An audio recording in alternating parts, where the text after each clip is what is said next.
Good morning, dear student. How are you? I hope you all are well. Dear student, today we are going to start our remaining parts of chapter Force and Pressure. In the previous part, we have already learned what is balancing force. Okay, balancing force के बारे में हमने पढ़ा है, but some important related point was remain to be explained in the previous part. So let us begin our topic where we have stopped. Okay, so today we will learn Buoyant force and Archemedes principle. Okay, so I have written the important point of Buoyant force as well as Archemedes principle on your blackboard. So we move towards your textbook for better understanding. आपके textbook की तरफ चलते हैं क्योंकि textbook से हम ज़्यादा clear हो पाएंगे. Okay.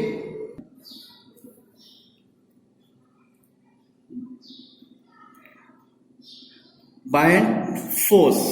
Okay, so dear student, we have stopped in our last period, last part up to here only, and we have also discussed some important points related to this one. Means we have already discussed this part in the previous one. Now let us begin once again to continue our further important topic. हम आगे थोड़ा बहुत और भी दिया गया जो example हमने डिस्कस नहीं किया था. So let us begin with beginning. हम शुरू से ही पढ़ते हैं. देखो, take a plastic bottle and fix the lid tightly. Means first of all you have to take a empty plastic bottle and you have to fix the lid tightly. आपको ढक्कन एकदम तेजी से मतलब टाइट से बंद कर देना है. Now place it in the water and see. Place the same bottle in the water.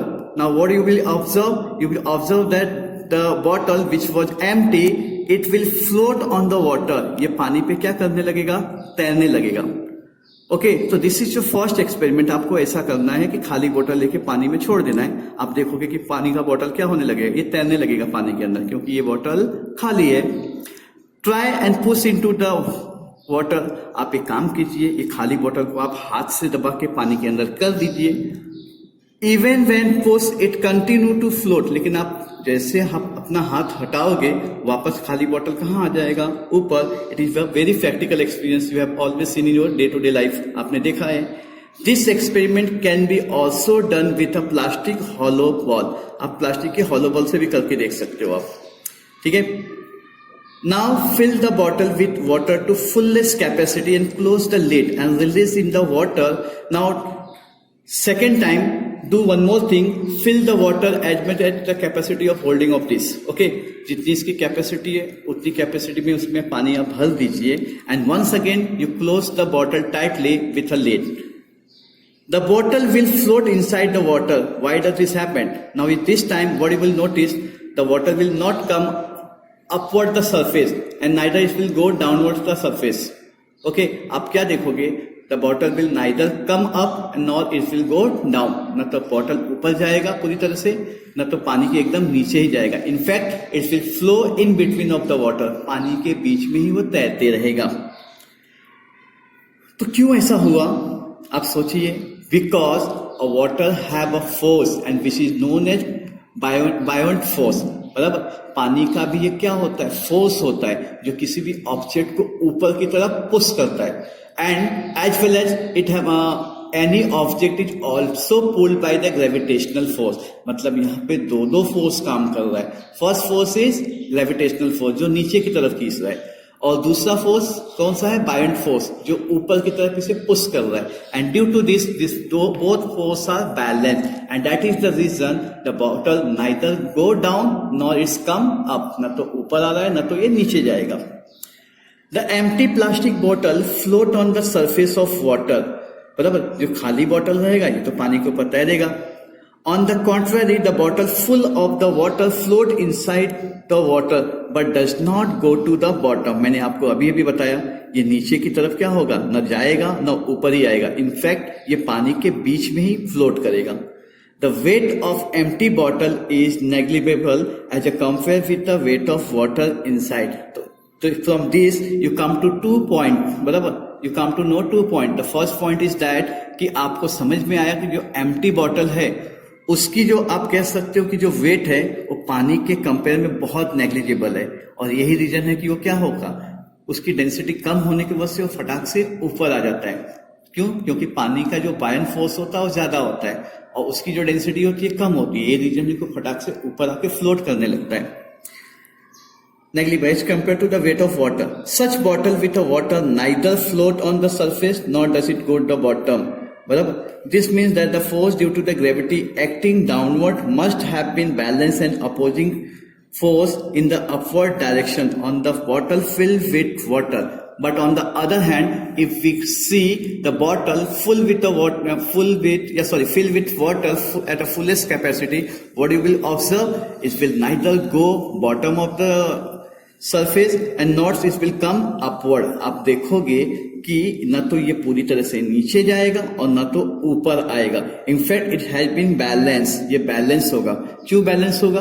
क्योंकि जितना बायन फोर्स उसे ऊपर मतलब धकेलेगा या ऊपर पुश करेगा, सेम उतना ही क्या होगा, ग्रेविटेशनल फोर्स उसे नीचे खींचेगा। तो दोनों फोर्स क्या हो जाएंगे? Balance. And that is the reason it will be float inside the water. पानी के बीच में ही ये फ्लोट करेगा। आप घर पे एक्सपेरिमेंट करके देख सकते हो। देखो बोला गया this force must have the originated from the water surrounding bottle. ठीक है, ये कहां से फोर्स होता है? जहां पे पानी जो बॉटल में जो बॉटल है पानी के सराउंडिंग में है, ये फोर्स वहां से ही ओरिजिनेट होता है।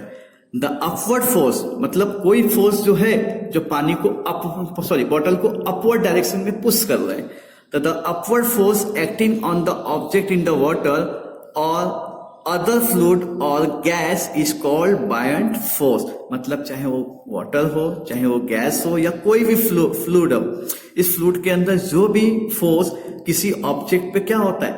एक्ट करता है और उसे कहां पे वो पुश करता है? अपवर्ड की तरफ। तो उस फोर्स को हम क्या बोलते हैं? buoyant फोर्स कहते हैं। देखो while pulling a bucket from a well, मैं आपको ये एग्जांपल ऐसे ही बता देता हूं कि आपने कभी कभी ऑब्जर्व किया होगा, अगर आप गांव गए रहोगे एंड आप पानी भर रहे हो, कहां से? फ्रॉम वेल, कुएं में से अगर आप पानी भर रहे हो, तो जब आप बाल्टी फेंकते हो या कोई भी बकेट फेंकते हो रस्सी में बांध करके, तो जब तक वो पानी के अंदर होता है तब तक आप खींचते हो, तो आपको ज्यादा फोर्स नहीं लगाना पड़ता है। What is the reason? The reason behind this is that on this particular object or bucket, the buoyantic force is acting। बराबर? उसके ऊपर जो buoyant force है वो क्या है? एक्टेड होता है। लेकिन जो आप उसे खींच के बाहर निकालते हो, now here क्या हो जाता है कि बायोटिक फोर्स कम हो जाता है या खत्म हो जाता है, और उसके बाद उसके ऊपर कौन सा फोर्स एक्टेड होने लगता है? Gravitational force. इसके लिए वो ऑब्जेक्ट क्या हो जाता है? हमारे लिए भारी लगने लगता है, क्योंकि हम ग्रेविटेशनल फोर्स के अपोजिट डायरेक्शन में उससे खींचते हैं। तो ये भी बहुत एक प्रैक्टिकल एग्जांपल है जो आप करके देख सकते हो। सेकेंड दिया गया है, take a piece of thin aluminium sheet and dip into the water in the bucket. आप कोई बकेट ले लो और उसमें एल्युमिनियम का कोई भी जैसे शीट आता है, ठीक है, वो आप ले लीजिए। बराबर? तो आप ऐसे समझ लीजिए कि एल्युमिनियम का कोई आप मेटल ले लीजिए, ठीक, और उस मेटल को आप अगर उस बकेट के अंदर डालते हो जिसमें पानी है, तो what you will notice that and you will observe that it will be sink in the bucket. और पानी जो बकेट है उसमें वो डूब जाएगा। बराबर? Now shape the same piece of aluminum into the small boat and place into the surface of water. It will float, isn't it? अब आप इसे क्या कीजिए, उसको हैमरिंग करके उसे एक बोट का शेप दे दीजिए। अब अगर आप उसे पानी में डालेंगे ना, तो अब instead of sinking it will be float on water. और पानी के ऊपर क्या करने लगेगा? फ्लोट करने लगेगा, तैरने लगेगा। क्यों? क्योंकि आपने उसे पीट करके उसके डेंसिटी को क्या कर दिया? बढ़ा दिया। ठीक है, तो जितना ज्यादा डेंसिटी होगा उतना ज्यादा बायंट फोर्स उस पर क्या होगा? अप्लीकेबल होगा। ठीक है, वैसे ही देख लीजिए, एक आयरन नेल ले लीजिए। आयरन मतलब आपके घर पे जो नॉर्मल खिल्ले आते हैं, आप उसे ले लीजिए और आप क्या ऑब्जर्व करोगे कि वो खिल्ला जैसे आप डालोगे, ठीक है, वो डूब जाएगा।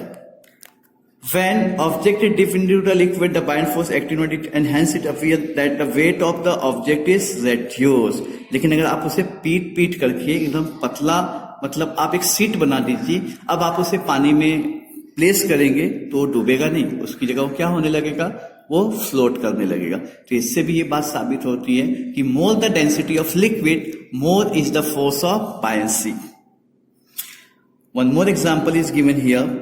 ठीक है, जैसे आपको ये लाइन तो मैंने समझाया नहीं। Hence it appear that the weight of the object is reduce. जैसे आप जब उसे पीटेंगे ना, तो पीटने के कारण जब आयरन फैल जाता है, सीड बन जाता है, तो उसका वेट कम हो जाता है। ठीक है, जब उसका वेट कम हो जाता है, ठीक है, तो आप कह सकते हो कि उसके ऊपर बायसी जो फोर्स है वो ज्यादा एक्टेड होने लगता है। लेकिन अगर मान लीजिए उसका वेट ज्यादा है, तो जितना अगर वेट ज्यादा होगा, बायसी फोर्स भी क्या होगा, उसको उतना कम एक्टेड होगा। It become the easier to swim in the sea water than the fresh water. एक और आप एग्जांपल ले लीजिए। आप अगर आप नॉर्मल पानी जो है, उस नॉर्मल पानी में अगर आप स्विमिंग करते हो तो डूबने के चांसेस ज्यादा होता है। ठीक है, लेकिन अगर आप किसी सी में यानी समुद्र में अगर आप ना स्विमिंग कर रहे हो, तो there is less chances of sinking. क्यों? This is because the density of sea water is higher than density of fresh water. इसका रीजन ये है कि फ्रेश वाटर के कंपैरिजन में जो सी वाटर है उसकी डेंसिटी ज्यादा होती है, बिकॉज ऑफ बहुत सारे उसमें मिनरल्स मिले होते हैं। इसके वजह से उसकी डेंसिटी क्या होती है, ज्यादा होती है। इवन मिनरल्स के साथ उसमें सॉल्ट भी होता है। ठीक है, तो इसके वजह से जो सी वाटर होता है तो इसकी डेंसिटी ज्यादा होती है as compare to the fresh water. तो इसके वजह से इसमें तैरना क्या होता है, आसान होता है। Due to the salt dissolved in the sea water. In this book, you have been seen that a lemon sink in the glass filled with the water, but it float when the stir in the 2 spoon of salt in water. आप एक और simple example इसी text book में दिया गया आपको। अगर आप कोई नींबू ले लो और एक ग्लास में पानी भर के अगर आप डाल दो, वो डूब जाएगा। लेकिन अगर उसी सेम ग्लास में अगर आप 2 चम्मच सॉल्ट ऐड करके उसको स्टीर कर दो, अब अगर उसमें आप नींबू डालोगे, लेमन डालोगे, तो instead of sinking it will be flowed on water. तब वो पानी में डूबेगा नहीं बल्कि तैरने लगेगा। क्यों? Because earlier the density of normal water was मतलब लो, आप बोल सकते हो कम था, but when you are adding the salt in this the density will become more. इसमें डेंसिटी ज्यादा हो जाएगा। In the salty water the buoyant force exceed the gravitational force. देखिए, जब पानी में आपने नमक मिला दिया, ठीक है, तो जो उसका फोर्स होगा बायंट, वो ग्रेविटेशनल फोर्स से ज्यादा हो जाएगा। तो इससे हमें 2 चीजें सीखने को मिल रही है। वॉल्यूम ऑफ ऑब्जेक्ट, पहला, the buoyant force depend on 2 factor. Buoyant force 2 factor पे डिपेंड करता है। फर्स्ट वन क्या है, वॉल्यूम ऑफ ऑब्जेक्ट, ऑब्जेक्ट का volume. The buoyant force is more if the volume of dipping object is more. अगर कोई भी ऑब्जेक्ट डिपिंग है, ठीक है, अगर उसका वॉल्यूम ज्यादा है तो उतना ही उस पर फोर्स भी क्या होगा, एक्टेड होगा। तो इसलिए बोला गया इसमें the buoyant force is more if the volume of the dipping object is more. जितना ज्यादा डिपिंग ऑब्जेक्ट का वॉल्यूम ज्यादा होगा, उस पर buoyant फोर्स भी क्या होगा, उतना ही ज्यादा एक्टेड होगा। दूसरा, density of liquid. More the density of liquid, more is the force of buoyancy. अभी अभी आपने देखा, इसमें जैसे सी वाटर का डेंसिटी ज्यादा था, तो उसमें बायोटिक फोर्स भी क्या हुआ, ज्यादा हुआ। इसलिए दूसरी चीज क्या है, the more the density of liquid, कि किसी भी लिक्विड की डेंसिटी जितनी ज्यादा होगी, उस पर बायोटिक फोर्स भी क्या होगा, उतना ज्यादा होगा। So dear student, here we have completed our biotic force. Now we move towards our second one, Archimedes principle. So next one is Archimedes principle. Okay, dear student. So for that, what you will do, you will take a stone like this and you will tie this stone with the help of a rubber band and hang this stone with the help of rubber band as shown in the picture. Okay. So what you will observe that, you will observe that the stone will pull downward towards the beaker. Okay, and it will be straight. ये बहुत straight होगा. Why? What is the reason behind this? इसके पीछे reason क्या है? Because the stone will be pulled by gravitational force on the downward direction. Okay, तो downward direction में क्या होगा? इसको gravitational force अपनी तरफ खींचेगा. Now do the same experiment with the help of this stone and rubber band in a same beaker, but after filling this beaker with water, like as shown in the picture number 2. आप picture number 2 में जैसा दिखाया गया है, आप क्या करो, वापस वैसे ही उस बीकर में पानी भरो और पानी भर करके सेम पत्थर जो है ना रबर बैंड से बना गया, आप वापस वैसे ही इसको हैंग करके देखो। ओके, बट बिफोर दैट आप इसे मार्क कर लो यहाँ तक कि ये कितने डिस्टेंस तक है, ये और यहाँ तक का लेंथ कितना है, आप मेजर कर लो। Okay, and after filling the water, okay, now you measure the length of this rubber band. आप उसके बाद उसका रबर बैंड का आप माप करके देखो।